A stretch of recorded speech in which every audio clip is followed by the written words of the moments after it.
Here I'll demonstrate how you can use the ChatGTP Plus feature using the GPT we created for this course called the 2024 Dream Goal Architect.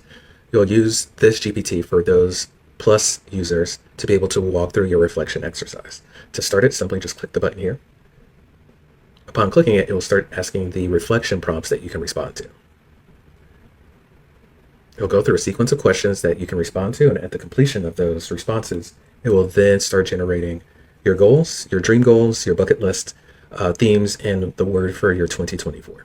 I'm going to insert a few kind of completed responses to those questions so that I can demonstrate the entire process for you. So you'll continue. Well, for those who do have the mobile app, it makes it extremely easy to use the speech to text feature to quickly respond to all the questions being prompted by you. But if you want to type and reflect these questions on your own, do that as well. But at the completion of responding to all these questions, you'll start, this GPT will begin creating your goals for you.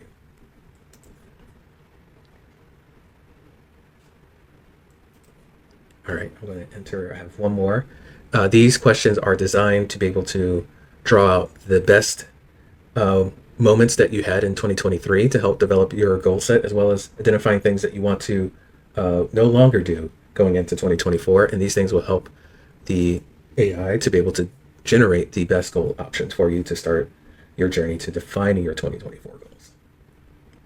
All right, so once all these are done, we have one more response to enter.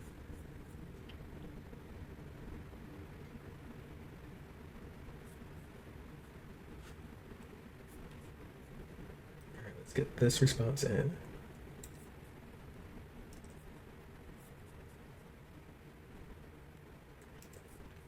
All right, and these sequence of questions are going to really support getting the best responses. So please be very thoughtful, be very open and detailed. The benefit of this being AI is that whatever you share will not be shared with anyone else. So you'll see here now that we've completed all of the responses, it helps to start identify our big dreams, dream goals for next year. So you'll see, because I think a few of the responses I provided was wanting to learn Spanish. And so now it's generated a number of ideas for what could be my big goals. So now that I've demonstrated this, I'm going to demonstrate for the users who will be using the free account. So for those who will be using the free account, you'll want to open the document shared in the course. You can copy and paste this entire piece of text. Actually, you want to get all of it. So you can do either Control A, copy all the text as in this document, and then go and create a new chat with ChatGTP. And we'll just copy and paste this entire prompt from the document. And now that it's done that, it will do the exact same thing we were doing for the Premium Plus users to start their process. So you can do the exact same thing that I just demonstrated using the GPT, using the prompt that I just provided in the Google Doc, and that will give you the exact same results there.